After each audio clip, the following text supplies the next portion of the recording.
Bonjour et bienvenue dans les rubriques de G, c'est un plaisir de vous retrouver aujourd'hui pour une nouvelle vidéo. Comme d'habitude, vous commencez à connaître mon gimmick. Au pied de ma bibliothèque, je vous parle d'une de mes lectures récentes. Si j'ai aimé, le but c'est d'essayer de vous donner à votre tour envie de découvrir ce titre.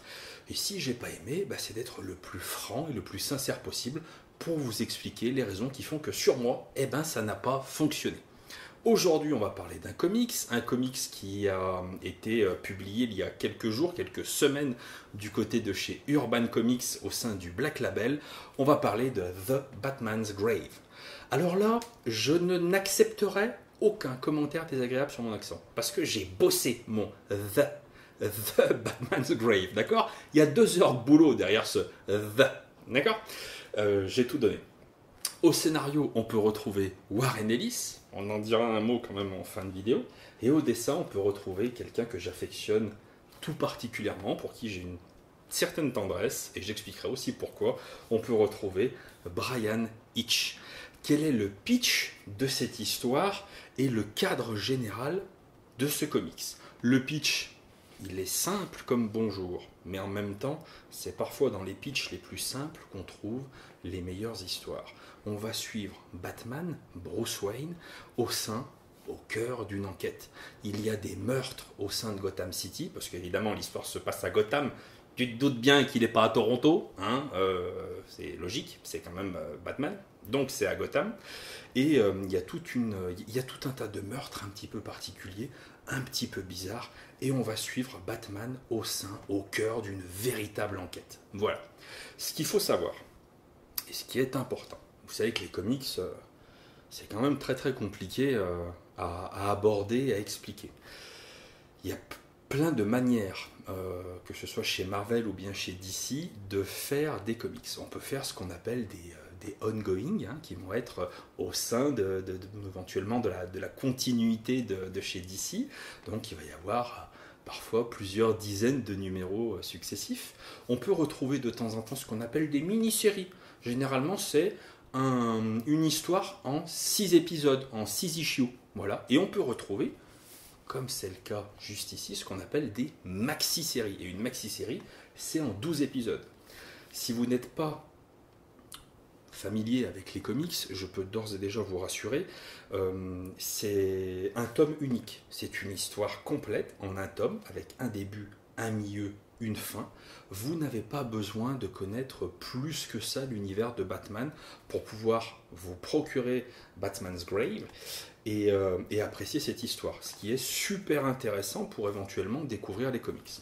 Et donc, comme je vous le disais, c'est ce qu'on appelle un comics qui est hors continuité. Cette histoire n'aura aucun impact sur ce que vous pouvez suivre traditionnellement dans le Batman de Tom King, ensuite de Tynion Ford, Joe Kerwar et tous ces trucs-là.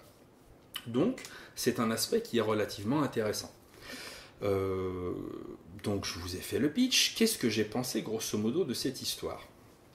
Je ne suis pas le plus grand fan de Warren Ellis. Tout simplement parce que je n'ai pas lu grand-chose de Warren Ellis. Et donc, je me suis dit que c'était une bonne occasion de découvrir ce que cet auteur pouvait faire sur Batman. Et la promesse qui a été faite avec ce Batman, et c'est aussi ça qui m'a attiré sur ce comics, c'est qu'on allait réellement retrouver un Batman dans une position de détective. Je m'explique. Comme vous le savez, Batman est un très vieux personnage. Très très vieux personnage. Et donc forcément, il a grandi, il a évolué, on a eu des auteurs, des périodes différentes, ce qui fait qu'on a raconté Batman à chaque fois, suivant les années, les styles, les modes, d'une manière un petit peu particulière. Moi, je suis particulièrement friand et adepte du Batman qui est très humain et qui est vraiment un enquêteur chevronné. Je trouve que c'est vraiment le personnage le plus intéressant pour cet aspect-là, parce que voir un personnage un petit peu complètement super-héroïque, mais sans super-pouvoir, se mettre dans la peau d'un enquêteur, je trouve ça absolument palpitant. Et puis, suivant les styles, les modes, de temps en temps, vous allez vous retrouver avec un Batman, un petit peu ce qui se fait en ce moment du côté de Tynion Ford, de Joe Kerwar, qui est ultra badass, qui est extrêmement flamboyant, extrêmement coloré au final, et il n'y a pas d'enquête à proprement parler, c'est juste à mon goût personnel, un énorme déferlement de bagarres. C'est vraiment un gros blockbuster. Et moi j'aime, avec Batman, les ambiances un petit peu plus feutrées, un petit peu plus intimistes, et où on va réellement suivre une enquête, un peu à la manière d'un Sherlock Holmes. Une des phrases en fait qui fait Batman, qui fait aussi la légende de Batman, c'est que c'est le meilleur des détectives du monde. Et on va pas se mentir, ces dernières années, l'aspect détective, eh ben, on est plutôt resté sur notre faim. Il n'y a pas beaucoup de détectives, il n'y a pas beaucoup d'enquêtes dans les histoires de Batman. Et donc avec Batman's Grave, c'était la promesse de retrouver une enquête. J'ai particulièrement apprécié la manière dont Warren Ellis a construit son Batman. Pour moi, il l'appuie sur 3 axes qui sont super intéressants et qui, à mon sens, définissent bien le personnage. Évidemment, il y a le côté enquêteur, comme je vous le disais. Et là, il va le définir d'une manière très particulière et que j'ai vraiment apprécié et que je n'avais jamais retrouvé ailleurs. Je ne dis pas que ça n'a pas été fait, mais en tout cas, dans les lectures que moi j'ai pu avoir autour du personnage, je n'avais jamais vu cette technique-là, cette technique d'enquête. On va se retrouver avec un Batman qui va se mettre dans la position, dans la tête de la victime, pour essayer de comprendre ce qui s'est passé, comment il a été tué, pourquoi il a été tué, pour essayer ni plus ni moins de résoudre cette enquête. Et donc ça, c'est vraiment un des 3 axes sur lesquels Warren Ellis s'est appuyé, et j'ai trouvé ça très intelligent. Et surtout que ça fonctionne extrêmement bien avec le personnage.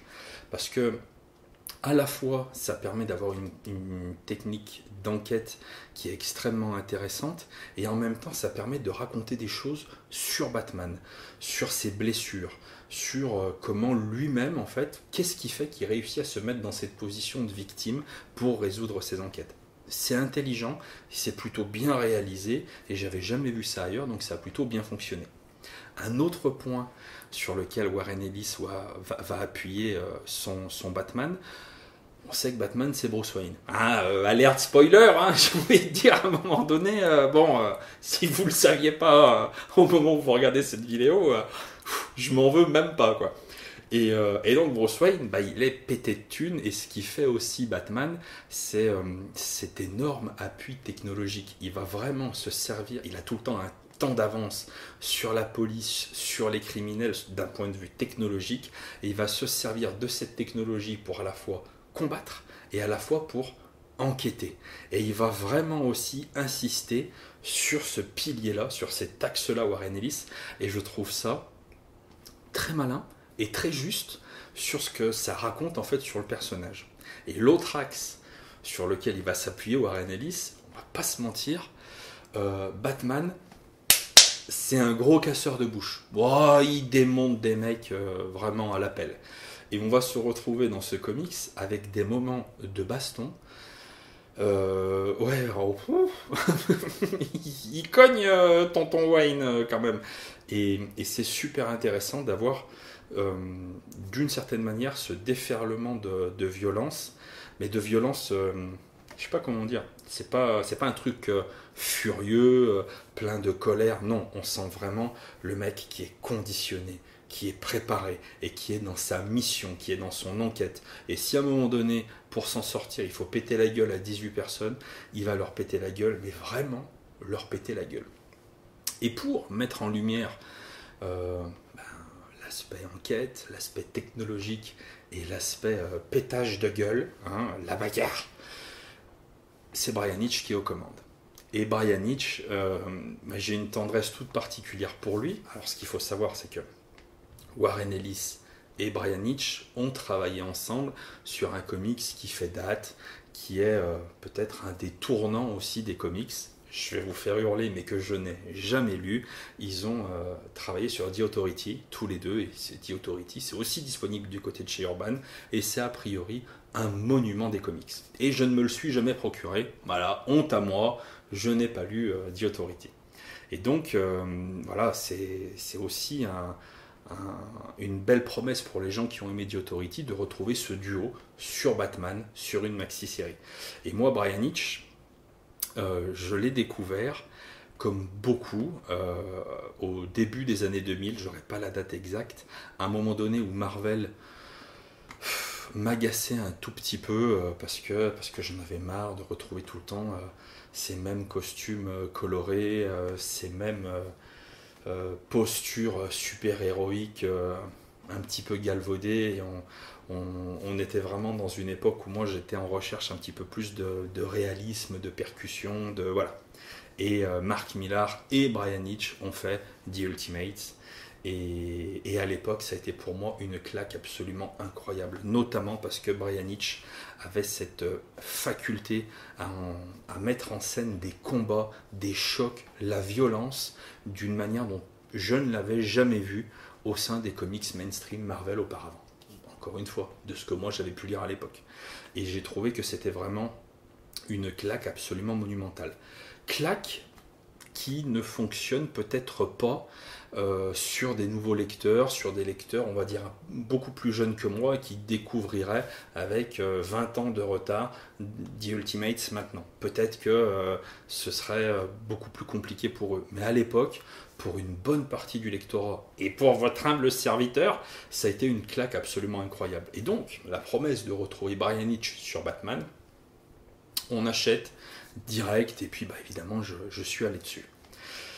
Mon avis global sur le titre, d'un point de vue scénario, je dirais que c'est une histoire qui est intéressante, qui est plutôt bien ficelée, une enquête qui est plutôt bien menée. Maintenant, je serais un menteur si je vous disais que c'est un chef-d'œuvre. Je serais un menteur si je vous disais que ce comics va révolutionner le genre. On n'en est absolument pas là. Dans la promesse qui est faite de retrouver un Batman enquêteur, en tout cas, moi c'est vraiment ce que j'attendais, j'ai vraiment été servi. J'ai retrouvé une enquête qui était plaisante, qui était sympa, avec de temps à autre Warren Ellis qui se complique un petit peu la vie, je trouve, pour pas grand chose au final. J'accepte, si tu veux, que dans une enquête, dans un comics, l'auteur complexifie un tout petit peu son récit, mais il faut qu'à un moment donné, il y ait une récompense à la fin. Il faut vraiment qu'il y ait un effet waouh. Et là, à la fin, il n'y a pas vraiment cet effet waouh. J'ai pas été tellement étonné de la fin de ce comics.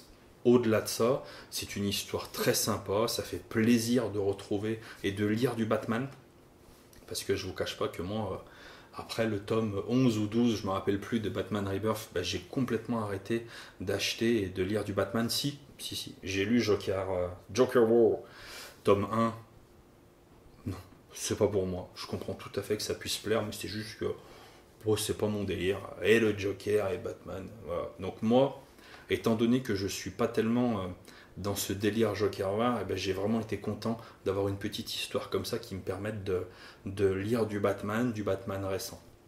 Et en plus, j'apprécie tout particulièrement cette initiative, cette idée que des auteurs puissent venir sur une maxi-série en étant libres de tout, complètement hors continuité, et pour pouvoir faire une proposition de leur Batman. Et s'il y avait un petit peu plus d'auteurs ou d'autrices qui pouvaient faire des maxi-séries en racontant des enquêtes autour de Batman, je serais vraiment client pour le coup. Là où pour moi le bas blesse un petit peu, c'est vraiment au niveau des dessins. Autant Brian Hitch, comme je vous le disais, au début des années 2000, je trouvais son style absolument flamboyant, absolument novateur. Je me suis rendu compte que la plupart du temps, dans Ultimate, il ne s'ancrait pas lui-même, il était ancré par quelqu'un d'autre. Et du coup, son trait, je trouve, était peut-être beaucoup plus fin, beaucoup plus détaillé. Et là, en l'occurrence, j'ai vraiment pas retrouvé un Brian Hitch, on va dire, des grands jours. Il y a quelques flamboyances, notamment des moments où Warren Ellis, on sent, qui laisse complètement libre cours à Brian Hitch en lui disant, bah là, en gros, tu as 6 pages pour faire de la baston pure et dure. Il doit en déglinguer 3-4. En gros, mets-moi ça en scène comme tu as envie. Et on voit que Brian Hitch s'éclate. Il y a vraiment des scènes qui sont bien. Et j'ai vraiment eu le sentiment qu'au fur et à mesure des épisodes, le style, l'investissement de Brian Hitch s'étiolait, baissait. Et à la fin, c'est vraiment pas beau. oh là là, dis donc, on est plus sur des croquis qu'autre chose. Et ça fait vraiment mal au cœur. Et, et encore une fois, Brian Hitch, il y a 20 ans, je le trouvais extrêmement novateur, extrêmement moderne, véritablement moderne. Et tu te rends compte que 20 ans après, eh ben, son style de narration, son style de découpage, il n'a pas évolué d'un iota.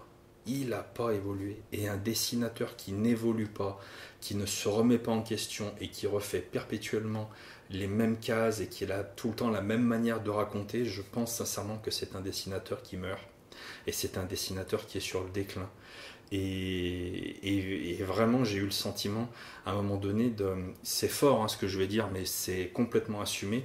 Je l'ai trouvé un petit peu pathétique, Brian Hitch, parce que c'est tellement pas ce que c'était auparavant. Et du coup, ça m'a fait un petit peu de peine. Et comme je vous le disais, il y a 20 ans, il était extrêmement novateur, extrêmement moderne. Et maintenant, on se rend compte qu'il y a d'autres dessinateurs qui font dans le même style, entre guillemets, des choses beaucoup plus convaincantes. Un exemple, quand Brian Hitch dessine des combats à main nue avec Batman.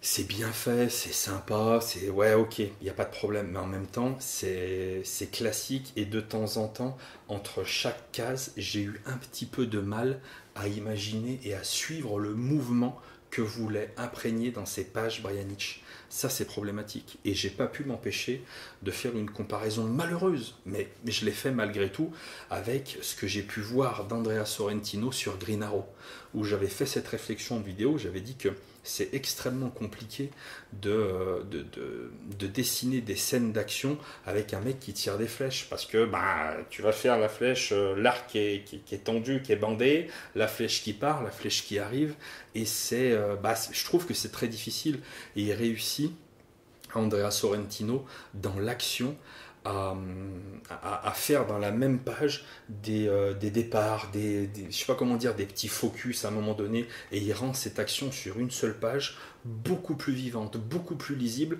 que ce que Brian Hitch ne fait en 2 ou 3 pages. Ça reste bien, mais c'est plus le meilleur, à mon goût. Voilà.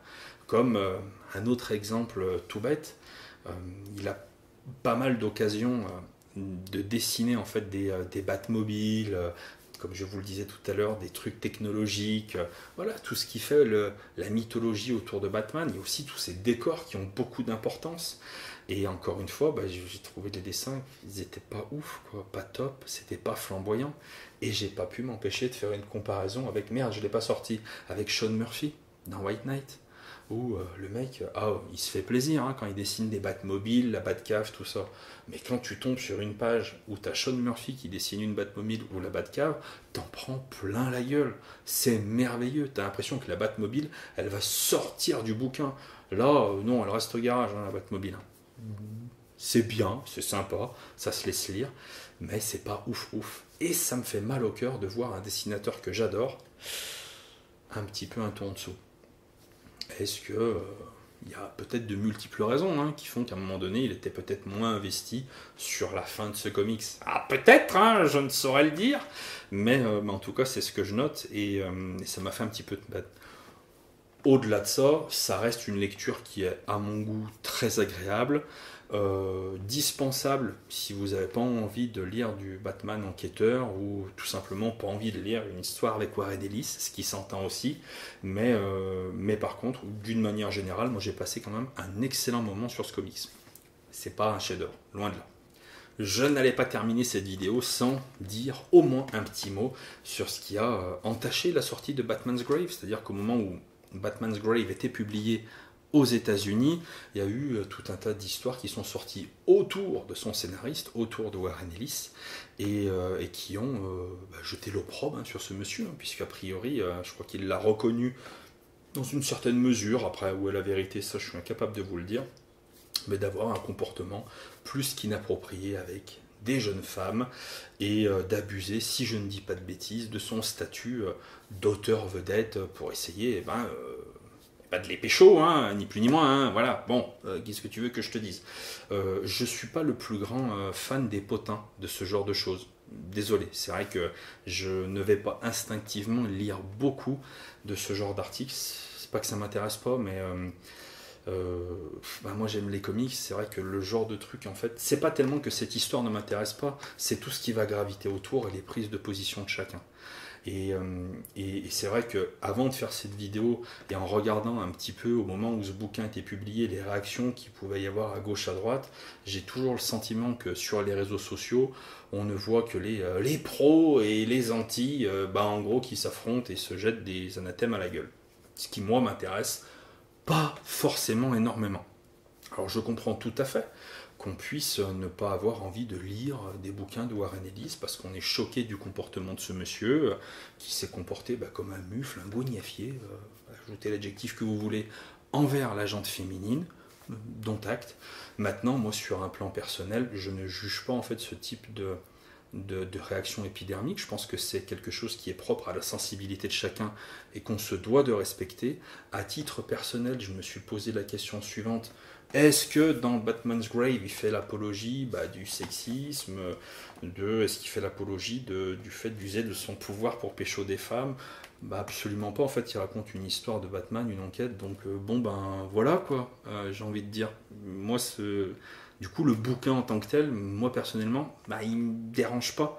Donc voilà, mais si encore une fois je respecte les opinions de chacun, je vous demanderai de respecter évidemment le mien et au travers du mien l'opinion de ceux qui vont décider quand même d'acheter le bouquin ou bien de le lire et de se faire leur propre avis sur le comics et sur le cas de Warren Ellis. Voilà, libre à chacun de penser ce qu'il veut du personnage, de son œuvre, de la formule mythique peut-on séparer l'œuvre de l'artiste? Ça, je pense que c'est propre à chacun et qu'il ne faut surtout pas se juger les uns les autres et faire preuve d'empathie, d'écoute, de débattre. Voilà. C'est important d'en discuter et de ne pas rester simplement sur des positions complètement fermes et définitives. C'est juste un avis personnel. Je ne vous empêcherai pas d'en parler dans l'espace commentaire. En revanche, je modérerai très fermement tous les débordements, l'espace commentaire de cette vidéo et plus généralement de ma chaîne. C'est pas une tribune politique pour qui que ce soit et puis pour arriver et faire des jugements de valeur sur les uns ou sur les autres. Ça, c'est pas du tout intéressant et vous commencez à me connaître, c'est pas l'esprit de la chaîne. Dites-moi dans les commentaires ce que vous avez pensé de Batman's Grave, de ce comics, de ce Batman un petit peu plus enquêteur. Dites-moi ce que vous avez pensé de Brian Hitch. Est-ce que comme moi vous l'avez trouvé un petit peu en dessous? Est-ce que on peut en discuter, il n'y a aucun problème, au contraire c'est un véritable plaisir.